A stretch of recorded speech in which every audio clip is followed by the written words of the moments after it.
Noi discendiamo da una ininterrotta catena di assassini, il cui amore per uccidere era nel loro sangue, come forse è nel nostro.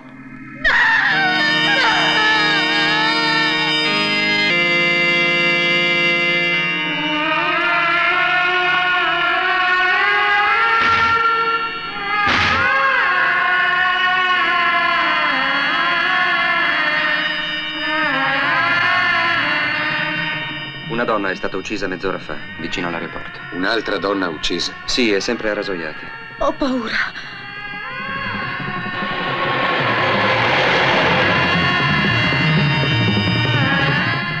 Ah! C'era qualcuno nel garage, ha cercato di uccidermi con un rasoio. Tu mi lusinghi, Julie. Davvero pensi che io sia capace di tagliare la gola a tante donne?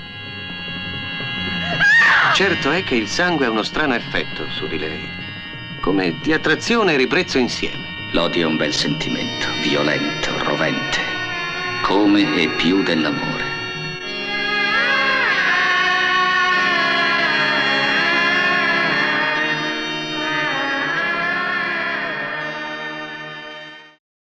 Ciao, bambini! Ciao! Sejam muito bem-vindos a mais um episódio do seu podcast Mondo Giallo.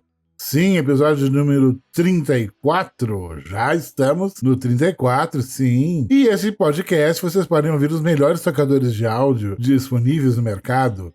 Os mais cultuados, os mais polêmicos, os mais tudo de bom. Vocês podem acessá-lo e fazendo o seu exercício na academia, seu treino, quando for ouvir. Ou pode ouvi-lo também quando passear com seu pet no parque. Ou quando estiver lavando sua louça. Ou quando estiver fazendo aquela faxina boa. Ou quando ficar de bobeira na cama, no sofá. O importante é que nós estamos aqui para fazer companhia para vocês, para trazer um pouco de cultura pop cinematográfica ligada, é claro, ao universo desse podcast, que é o cinema de gênero italiano e os similares e subgêneros e subgêneros do horror cinematográfico, do cinema fantástico, do cinema de ação, do cinema policial e cinema europeu, Eurocrime.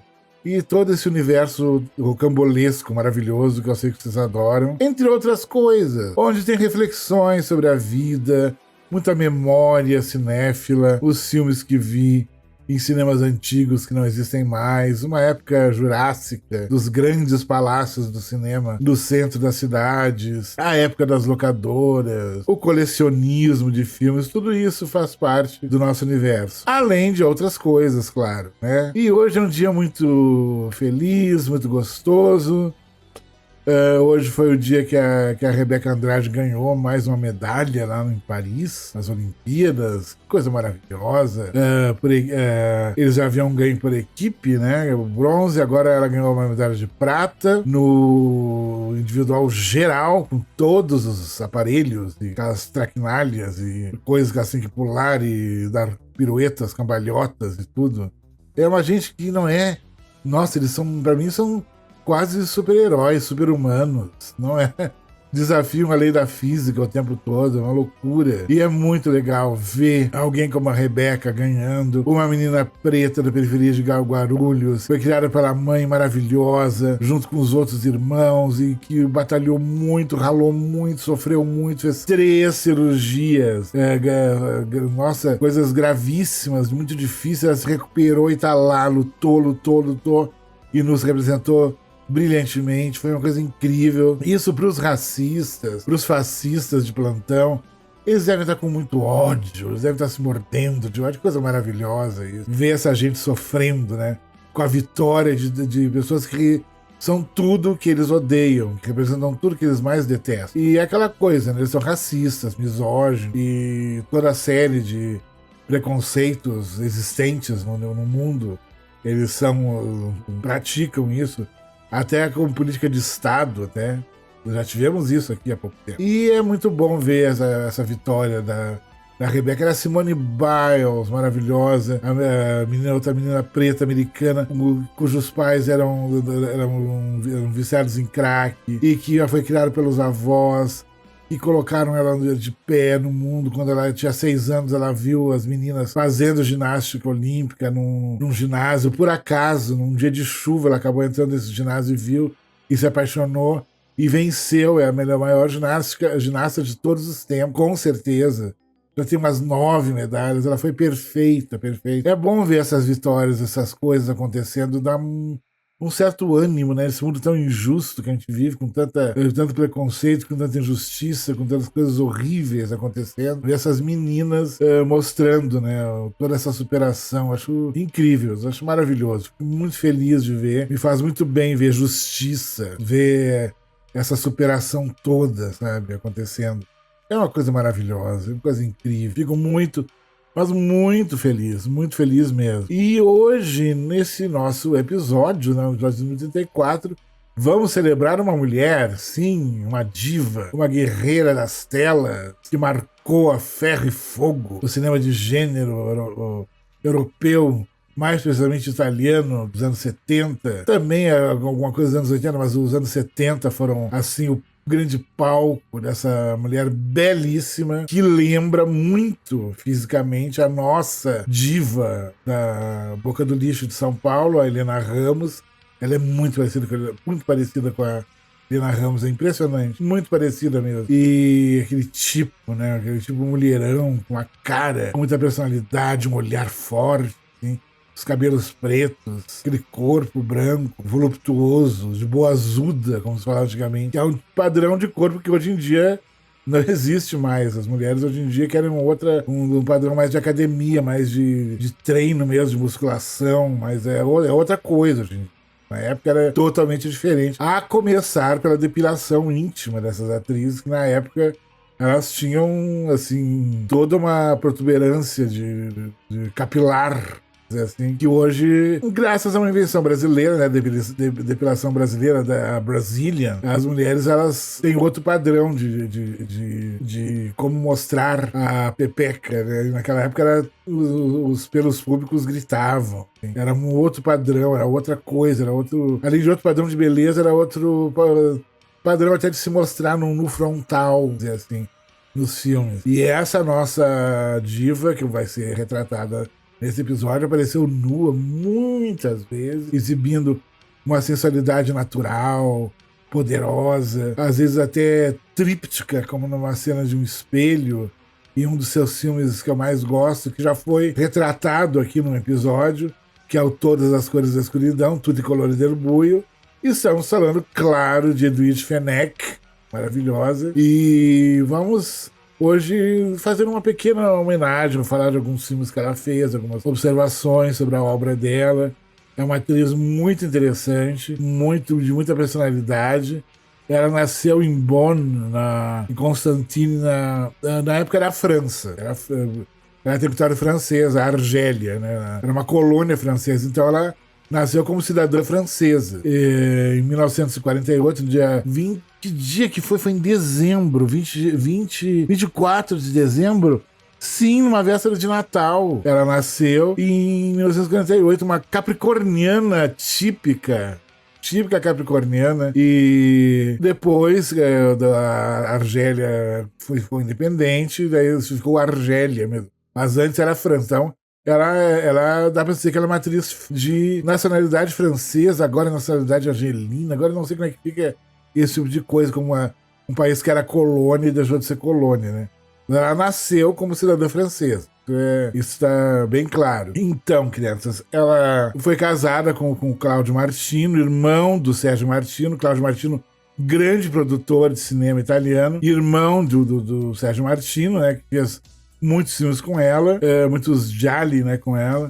Embora filmes como, por exemplo, eu estava até observando isso esses dias, até comentando, que, por exemplo, filmes como A Montanha do Deus Canibal, que é do Sérgio Martino, foi com a Úrsula antes, não foi com ela. Ela era uma personagem, era uma atriz essencialmente urbana, de de tramas urbanas, ela é a mulher das cidades, tanto Londres quanto várias cidades da Itália que serviram de cenários de locação para os filmes que ela fez, e principalmente na Itália, né, pelo fato de ter sido casada com um italiano, né? Então, o que acontece? Ela fez muitas coisas interessantes, ela tem uma filmografia bastante peculiar, de muita personalidade, papéis muito bons, de muita força dramática. Vamos falar sobre alguns deles. Eu até ia começar com As Lágrimas de Jennifer, que é de 71, que é um dos anos dourados do Giallo. Tem um triênio, vamos dizer assim, que é o auge da creme de la creme do Giallo, que agora eu vou falar no singular, esse triênio do Giallo, que é 70, 71 e 72. Nesses 3 anos foram produzidos muitos filmes importantes, muitos filmes gialli, agora plural, muito, muito importantes.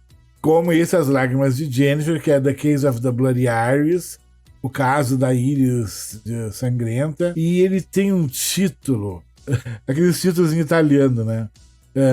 Perché quelle strane gocce di sangue sul corpo di Jennifer. Esse seria o título em italiano do filme. E até ele vai remeter à homenagem da Helene Catê e do Bruno Forzani, fizeram, que era A Estranha Cor do Suor do Teu Corpo, que tá ligado a esse título original do As Lágrimas de Jennifer, ou esse Perché quelle strane gocce di sangue sul corpo di Jennifer, ou The Case of the Bloody Iris, que é um filme, crianças, que já tem uma sequência de uma incauta que vai pegar um elevador, isso na abertura do filme, e é assassinada nesse elevador. E isso vai remeter, claro, ao Vestido para Matar, do Brian De Palma, quando a Angie Dickinson é retalhada com uma navalha dentro de um elevador em Nova York, e que é uma cena que foi, é uma cena impressionante, e o Brian De Palma dizendo que nunca tinha visto um filme de giallo, e a gente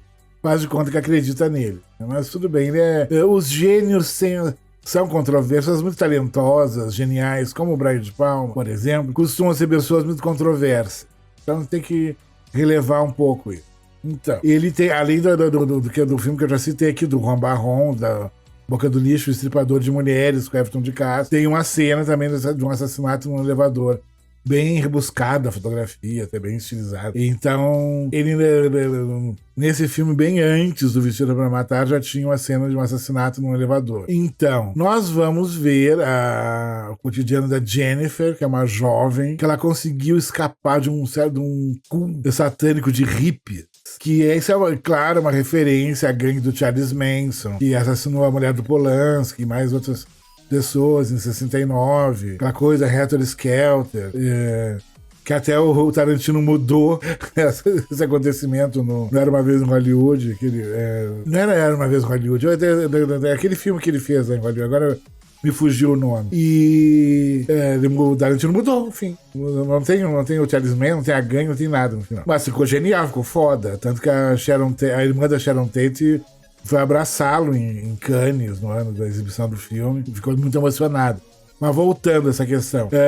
No filme que é explorado esse culto hippie satânico, que estava muito em voga na época. Coisa de cultos satânicos, misturados a coisa hippie, a psicodelia, que vem tudo dessa gangue do Charles Manson, que eram hippies, né? Satanistas, que cometeram esse assassinato brutal em Los Angeles, em 69. E a personagem Jennifer, né, do filme, ela conseguiu fugir, mas ela é perseguida. Essa coisa por ex-membros do culto, tentando uma coisa. Assim. E ela mora num edifício. Num edifício muito interessante, o edifício, até o cenário é quase uma personagem do filme tá o edifício, assim como o edifício que a personagem da Edith Fenech vivia no Todas as Cores da Escuridão, com aquele elevador característico, com a porta pantográfica, aquelas coisas. Esse prédio também era quase um cenário do filme, né, do Todas as Cores da Escuridão, que é do Sérgio Martino. Mas esse filme, As Lágrimas de Jennifer, é do Giuliano Camineo, de outro diretor, que ficou muito amigo, né, de Edwige Fenech. Daqui a pouco vamos falar sobre outro encontro dos dois, mas antes disso, ainda quero falar algumas coisas sobre esse diálogo maravilhoso, As Lágrimas de Jennifer, The Case of the Bloody Iris, ou Perché quelle strane gocce di sangue. Então, claro que vamos começar a conhecer os crimes, né? Que de diálogo sem crimes em série não é diálogo. E pessoas ligadas a ela que moram nesse apartamento, nesse prédio, modelos e similares começam a ser assassinadas. Também é bem interessante. Como costuma gritar a cartilha do diálogo, é o grande destaque do diálogo, são as cenas de assassinato. Ela super elaborada, que vai originar a super elaboração gráfica e estilizada das mortes nos filmes de slasher, que são herdeiros diretos do diálogo. Como já falei zilhões de vezes aqui. Então, tem excelentes cenas de assassinato, muito bem feitas, muito atmosféricas, muito boas. Os fãs não têm do que se queixar. Ele tem uma conclusão, assim, arrebatadora. É um filme muito legal. Adoro esse filme, acho muito bacana. E o Giuliano Camineo se revelou um diretor muito bom, com um estilo interessante. Ele não tem a grandeza no giallo. No giallo ele não tem a grandeza artística, estética, narrativa do Sérgio Martino.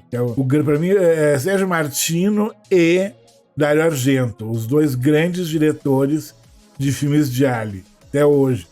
Grandes diretores. Embora o Fulci tenha feito 2 filmes gialli que eu já falei aqui num episódio, né? O Segredo do Bosque dos Sonhos e A Mulher com a Pele de Lagartixa, tem esses 2 gialli maravilhosos, mas eu ainda considero o Sérgio Martino e o Dario Argento como os grandes representantes do giallo no cinema. E o Giuliano Camineo fez um giallo legal, ele tem seus momentos, repetindo alguns maneirismos de outros filmes parecidos na mesma época, mas ele consegue manter o suspense, consegue manter a atmosfera até perturbadora do filme, e essa mistura com a questão do culto satânico hippie, ficou bem legal, dá um tempero legal no filme, eu achei interessante. E o Giuliano Camineo depois iria fazer com a Edwige Fenech o filme dela que eu considero a melhor atuação dela como atriz dramática, que é o Anna, quel particolare piacere, Anna, aquele prazer particular, peculiar. Entendeu? E é um filme que tem uma carga dramática bem acentuada, misturada com elementos de crime, de thriller, é bem interessante. Ele tem uma certa carga moral, assim, porque ela é uma mulher que fez escolhas erradas na vida, vamos dizer assim, e foi para um caminho mais amor bandido, assim, e tenta se redimir, mas o passado sempre persegue, o passado sempre condena, como uma maldição, como uma serpente que persegue, como tarântulas rodeando a personagem, mostrando, não, você não pode mudar. O seu passado foi uma escolha sua e você vai pagar por ele para sempre, por toda a eternidade. Aquelas coisas, mais ou menos nessa linha, sabe? É até meio novelesco, mas é muito legal. Muito bem dirigido pelo Camineo. A história é boa. O final é muito emocionante, o final é de chorar, assim, é lindo. Assim. E ela tá como atriz, ela pôde mostrar todas as suas qualidades como atriz dramática, né? Não apenas a gostosa que é perseguida pelo assassino de Luvas Negras e fica gritando, meu Deus, e grita aqui, grita ali. Ela até foi uma screen queen, a Edwige Fenech. Muito boa. Se ela tivesse nascido na época dos Slash, ela seria até uma final girl bem constante, assim, vamos dizer. E é muito legal, muito bacana mesmo. E esse filme eu adoro, Anna quel particolare piacere, maravilhoso. Eu acho que ele não tem um título em português. Eu fiz meio que uma tradução, Anna, aquele prazer particular, aquele prazer peculiar. Ou Anna, só. Ou quel particolare piacere, também aparece sem o Anna. Tem várias formas. E se forem atrás desse filme, procurem o áudio em italiano. O áudio dublado dele é meio... Eu vi numa edição do áudio. Eu vi em inglês e vi em italiano. O italiano é muito melhor. Tanto a questão dramática, assim, porque é a voz original da Edwige Fenech falando em italiano, né? É uma atriz dublando, que até tira um pouco da carga dramática, né? Das entonações, dos silêncios, das pausas. É muito legal, muito legal mesmo. E ela fez vários filmes. O primeiro diálogo do Sérgio Martino, ela está nesse filme, que é O Estranho Vício da Senhora Ward, onde nós vemos ela como a Senhora Ward, claro, que ela é casada com uma espécie de diplomata, mas ela meio que tem um amante, que é uma figura meio estranha. Então ela tem na vida dela esses dois homens, essas duas representações masculinas, né? O marido, o diplomata, que dá aquela vida, ficha limpa, entre aspas, pra ela. E tem esse namorado, esse amante, né? Na época elas tinham um amante. Ai, o amante. Então, esse amante que é meio estranho, que é uma coisa meio... que parece estar sendo um autor de crime, ser uma espécie de serial killer, porque é claro que tem as mortes, é tudo muito estranho, tudo é muito perturbador, ela tem uns traumas, e esse trauma fica muito acentuado com a excelente e antológica trilha da Nora Orlandi, maravilhosa. Procura, acho que tem no Spotify essa trilha. Essa trilha tem no YouTube em vários formatos, só com os temas principais ou a trilha inteira. Tem vários arquivos também. Tem um monte de aquele tema na na na na na na na na na na, que até o Tarantino citou em alguns trechos de filmes dele. É uma trilha muito legal. Ela tem essa coisa da vocalização feminina de mulheres, né, vocalizando, que vai lembrar um pouco a trilha que o Morricone fez pro Pássaro das Runas de Cristal. Tem uma certa semelhança, assim. São trilhas maravilhosas. As trilhas dos diálogos são maravilhosas. Como eu tô publicando no YouTube, eu não posso colocar um trecho de uma coisa, senão eles vão querer direito autoral, vão querer me processar, vão querer me fazer isso, aí. YouTube é um saco. E querem que eu volte pro YouTube. Ai, volta pro YouTube.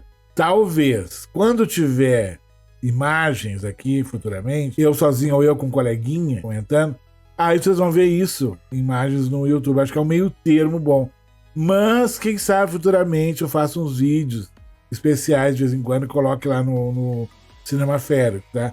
Aliás, todos os podcasts estão postados também no Cinema Férico. Então, tem essa outra opção, além dos tocadores. Teve gente que gostou, legal, a gente não precisa assinar nenhum tocador, não precisa ser inscrito ou alguma coisa, ou que seja, dá pra ver pelo Cinema Férico também, tá? Então, crianças, e também reforçando, né, nós temos nosso arroba, né, no Instagram, o arroba Mondo Giallo Podcast também, podem comentar por lá, e futuramente vão ter uns reels especiais lá, e no arroba do Cinema Férico também, aguardem, certo? E nessa jornada aqui da Edwige Fenech, ainda sobre o Estranho Vício da Senhora Ward, teve os dois caras do filme têm uma relação um pouco ambígua, vamos dizer assim. Claro que pra época eles não iriam explicitar tanto se tivesse algo a mais entre os dois caras. Na época não era tão comum o cinema explorar isso. Até a própria Edwige Fenech num extra, que ela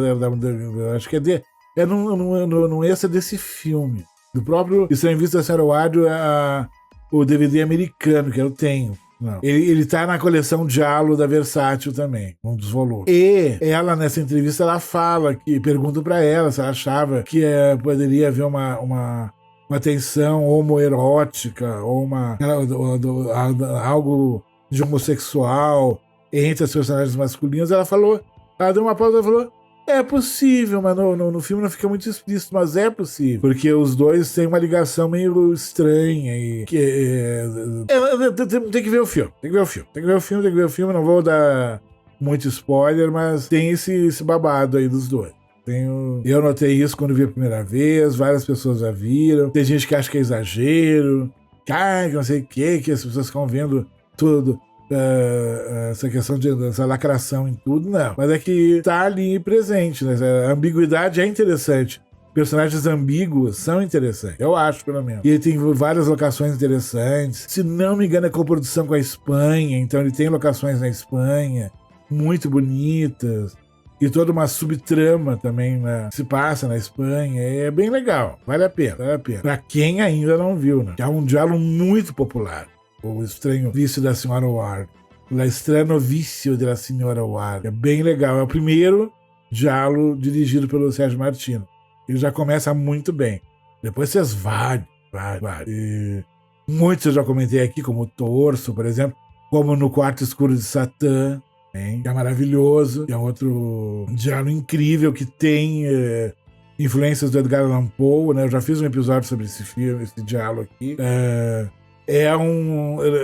Dá para se considerar ele como parte do gótico italiano, assim, até, mas um gótico mais distante, com outros elementos, assim, porque ele tem essa questão de flertar com o conto Gato Preto, né, do Edgar Allan Poe. Então ele pode ter essa conotação pode ser classificado como um gótico, um filme gótico italiano. Por que não? E é bem interessante, a figura do gato é muito bem trabalhada de uma maneira bem interessante no filme. E tem o Luigi Pistilli, que é o protagonista masculino, que é uma espécie de escritor devasso, que faz festinha de embalo na casa dele com um jovem. Modernete e coisas, sacanagenzinhas e promiscuidades e coisas da época, né? Toda essa coisa do amor livre e afins. Ele humilha a esposa e depois aparece a sobrinha, que é ninguém mais, ninguém menos que a personagem da Edwidge Fenech, tá de cabelo mais curto, tá lindíssima no filme. E ela, inclusive, tem um babado com essa esposa do tio, né? E é bem interessante. E as locações do filme, a coisa dos corredores, da mansão antiga de pedra e a cidadezinha, tem umas mortes interessantes, é bem legal. Tem uma trama muito bem amarrada, muito interessante. Basta, se quiserem mais detalhes, tem um episódio desse podcast só no Quarto Escuro de Satã. Bem legal. Que como é que é o título em italiano? Tu vizio na stanza chiusa e sono io la chiave. Seria o teu vício é um quarto trancado. E só eu tenho a chave. Esse título é poderoso. É muito legal mesmo. Eu gosto muito, acho muito bacana. Acho muito divertido. Assim, eu adoro. Acho muito legal. É sempre bom recordar esse diálogo. Mas, pra mim, o grande filme dela ainda é o Todas as Cores da Escuridão, que eu tenho um episódio aqui no podcast sobre ele. Eu acho ali tá a coisa da psicodelia, da sexualidade, de toda uma coisa, de toda uma força. Tem vários elementos narrativos interessantes. Eu gosto muito de ver num filme, ainda mais um filme de é um diálogo muito, muito colorido, muito psicodélico, né? Aquela ambientação em Londres, o culto satânico. Outro culto satânico, além das lágrimas de Jennifer, tem esse culto satânico hippie. Todas as Cores da Escuridão também tem um culto lá, que é o Ivan Asimov, que é uma espécie de guru psicodélico, satânico, e toda dentro de uma trama bem mórbida, bem macabra. Tem os assassinatos e tudo, é bem legal mesmo. E a Edwidge, ela ficou nesse universo, né? Ela percorreu esse universo cinematográfico muito interessante. E ela também, ela tá presente no filme do... Ai, calma. Daqui a pouco, às vezes me dá uns brancos. Assim. Do Eli Roth, né? O Albergue 2. Albergue 2. Eu gosto do primeiro Albergue, na época foi uma novidade. Tem o Takashi Miike. Eles citam o Suicide Club, blá, blá, blá. Tudo é muito legal, muito bacana, muito fofo, muito interessante. Mas o Albergue 2 pra mim é melhor, é mais interessante. As citações não param o tempo todo. E tem Edwidge Fenech, praticamente na abertura do filme, como uma professora de arte, que as alunas americanas estão fazendo um curso na Europa, e tem essa professora que vai mostrar uma modelo viva para elas pintarem. Tudo. Está lá a dona Edwidge Fenech, até que muito bem, uma senhora muito elegante, muito classuda, uma personagem bem legal. E nesse Albergue 2 eles citam o Night Train Murder, do Lado, citam muita coisa.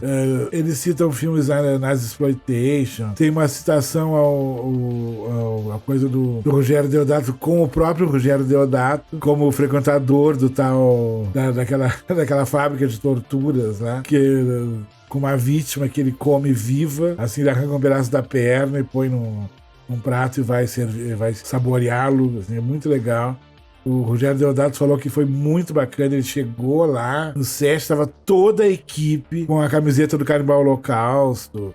Ele foi aplaudido. E o Tarantino era co-produtor do filme. O Tarantino e o Eli Roth o receberam, choraram, abraçaram. Rogério, foi muito bacana. E então tem essa citação aí, bem interessante. Entre outras coisas. É um filme que tem muita coisa ali. O disco Tarantino dá uma pilha de filmes pro Eli Roth e pros roteiristas, pra equipe, de modo geral, que eles usem para absorverem a questão da atmosfera do filme. Mas é muito bacana, muito legal. E é a própria, claro, como esquecer a citação em que a Edwige Fenech aparece como professora do curso de artes na Itália.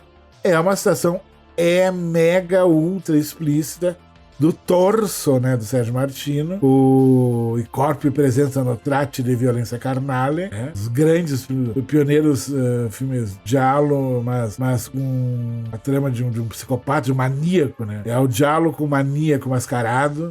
Muito legal. A máscara depois vai ser um objeto assim muito frequente no slasher. E tem essa citação bem explícita do Torso, porque tem as meninas que estão estudando arte na Itália, como eram as personagens do Torso, do filme do Sérgio Martino. E bem legal. Para acompanhar citações dos filmes, ainda mais quando tem o Tarantino no meio, é muita citação. É muito easter egg, assim, por exemplo. Não tanto quanto nos filmes do Tarantino, que cada cena tem uma citação de uma música, de uma cena, de uma sequência, de alguma personagem, alguma referência aqui e ali, de vários filmes, de vários gêneros e subgêneros que o Tarantino adora. Desde do giallo, desde do policiotesco italiano, dos faroestes italianos, dos filmes de artes marciais, coisas de Hong Kong, os filmes japoneses, do Fukasaku, os filmes de samurai, das séries da Toeishi, uma série de coisas que ele adora. Tem muita referência. Então, no Albergue 2 tem essas referências também, gritando o tempo todo. Para acompanhar, assim, até um pouco... Até o Cidade de Deus é citado, pra você ter uma ideia. Pra quem ainda não viu. A quem viu sabe do que eu estou falando. Então, a dona Edwige Fenech está presente. Ela fez muitos filmes, muito drama, muita comédia erótica, vários filmes. Ela tá na Pretória do Lúcio Fulci, que é uma comédia, assim, com tons picantes, e que a publicidade do filme foi feita toda em cima da nudez frontal dela, né, em uma das cenas. E ela percorreu muitos caminhos do cinema italiano, popular, de gênero, mas o forte dela foram os filmes de gialli. Esse que eu citei e outros, assim, onde ela tem uma presença muito forte, né? Onde ela carrega, né, tintas assim, da heroína do filme giallo, da protagonista feminina, que é a vítima, que tá fugindo de um perseguidor, que é um assassino, que é isso, que é aquilo, que é misterioso, e tem sempre um trauma ou alguma coisa do passado que a persegue. É bem interessante essa construção da personagem. E ela fez isso muito bem, se jogou, fez filmes muito legais, muito bacanas. Que eu me lembre, assim, de destaque, teria esses. Ela fez outras coisas, tenho certeza. Mas como destaque, teria esses mesmos. O Todas as Cores da Escuridão, o As Lágrimas de Jennifer, O Serviço da Senhora Ward. Esses filmes, assim, essa trinca de filmes que ela tem uma presença muito grande. E também, no que eu citei também do Giuliano Camineu, Ana Quel Piacere Particolare, ou Quel Particolare Piacere. Agora eu já tô meio que confuso na ordem das palavras, mas é algo assim, Quel Particolare Piacere ou Quel Piacere Particolare. Giuliano Camineu, maravilhoso, um grande diretor. Fez esses 2 filmes com ela, né? As Lágrimas de Jennifer e esse Ana Quello Particolare Piacere, ou Quello Piacere Particolare. Pois são filmes fáceis de achar. E dentro desse universo tão rico do Giallo, com tantos atores, com tanta presença em cena, de grandes figuras, né? O próprio Ivan Rassimov, que eu citei, mas o Ivan, ele foi no Canibal, foi no Giallo, foi em filmes de ação, filmes policiais, filmes de tudo que é tipo. Era uma presença muito interessante. Os seus olhos azuis, assim, era um tom de azul quase inacreditável. Tão azul, assim. Grande Edwige Fenech, quase cover da nossa Helena Ramos, da nossa eterna mulher objeto, né? Clássico, né, do Silvio de Abreu, não novela. Silvio de Abreu, ele fez novelas, né, mas ele também está por trás do Mulher Objeto, um grande sucesso, né, de bilheteria. E Helena Ramos, né, que é a nossa Edwige Fenech. Ou Edwige Fenech é a Helena Ramos, né? Tanto faz. Tanto faz. É que são muito parecidas mesmo. E guardando essas proporções, dá pra se dizer assim, a Carol Baker também, que é uma grande atriz que tem um monte de filme de alien, a Suzy Kendall também. Vou falar sobre elas em breve, mas eu queria começar com a Edwige Fenech por causa dos filmes do Martino, né, que são filmes muito importantes, e os filmes de alien do Sérgio Martino são, assim, essenciais, filmoteca básica para quem quer conhecer, estudar e se aprofundar no giallo como fenômeno audiovisual popular italiano, principalmente dos anos 70, embora já tenha alguns gialli nos anos 60, alguns nos anos 80, bem interessantes até. Mas o auge é anos 70, principalmente o triênio 70, 71 e 72. E tem os grandes clássicos, grandes filmes muito importantes. O Reazione Catena, né, o Bay of Blood, do Mario Bava, é de 71. Então tá ali, clássico basilar, assim, do horror italiano, do giallo e é um proto-slasher também, né? E tem toda essa gama de filmes, de produções, né? E como destaque do trabalho da Edwige Fenech, eu acho que deixar com esses filmes. Até teriam mais coisas pra falar, mas a grande impressão que ela deixou dentro do giallo tá nesses filmes. O Estranho Vice da Senhora Ward, As Lágrimas de Jennifer, Todas as Cores da Escuridão, tá nesse filme. Então, nesses 3 filmes estão ali eternizados, né, cristalizados, a força imagética da Edwige Fenech em cena, sensualíssima. O fato de ser casada com o Cláudio Martino só reforça a questão dos diretores casados com as estrelas, né? O maior exemplo mais popular disso era o Carlo Ponti, né? O grande produtor, histórico produtor italiano, que era casado com a Sofia Loren. Mas todas as atrizes principais eram casadas com produtor. Então a Edwige Fenech não fugiu à regra. Casada com o Cláudio Martino, produtor, grande produtor, que produziu muitos filmes do irmão, o Sérgio, e fizeram realmente história dentro do cinema italiano, dentro do giallo, dentro do horror cinematográfico, dentro do thriller, dentro do suspense, enfim. Deixar a sua marca. Então, eu fiz um painel bem interessante, foi desde os anos 70 até 2007, né, que é o ano do Albergue 2. Ela tem ela tá no Taxi Girl, que eu acho que é do Massimo Tarantini, né, o diretor do Nude Selvagem, né, Perdido no Vale dos Dinossauros. Fez essa comédia Taxi Girl, que foi muito popular na época. E as comédias italianas com pitadas eróticas, né, são a base da nossa pornochanchada aqui no Brasil. O Top Sensation também ela fez no final dos anos 60. Ela tem uma filmografia bem legal, bem bacana. E quando ela deixou a sua marca, essa franco-argelina, vamos dizer assim. Nasceu na Argélia, quando era colônia francesa, e depois dá pra se dizer que é argelina também, francesa e argelina. E, aliás, eu nem quero tocar muito nesses assuntos, que é uma relação muito traumática, né, da França com a Argélia até hoje. Tem a obra-prima do Gilles Le Pontecorvo, A Batalha de Argel, fala muito, de maneira muito cruel, muito realista, né, com suas cenas de tortura absurdas, né, que o fizeram com que ele fosse proibido, né, no Brasil durante o regime militar, até porque as torturas que aparecem no filme, praticadas por oficiais franceses, foram passadas, ensinadas aos torturadores aqui do Brasil, para torturar os presos políticos brasileiros. Então é uma coisa bem pesada, né? Relação França-Argélia, tortura e a luta pela independência e tudo está embutido nesse pacote. Tem uma errata do episódio passado, que eu falei do tubarão. É o Richard Dreyfuss que faz o papel do Oceano. É o Richard Dreyfuss, não é o Robert Shaw ou o que for. É o Richard Dreyfuss. Roy Scheider é o xerife maravilhoso. Então, por favor, perdoe. E se eu cometi algum erro, se continuei errando, ou se faltou alguma coisa, no próximo episódio eu encaixo, faço uma errata e esclareço pra você, tá?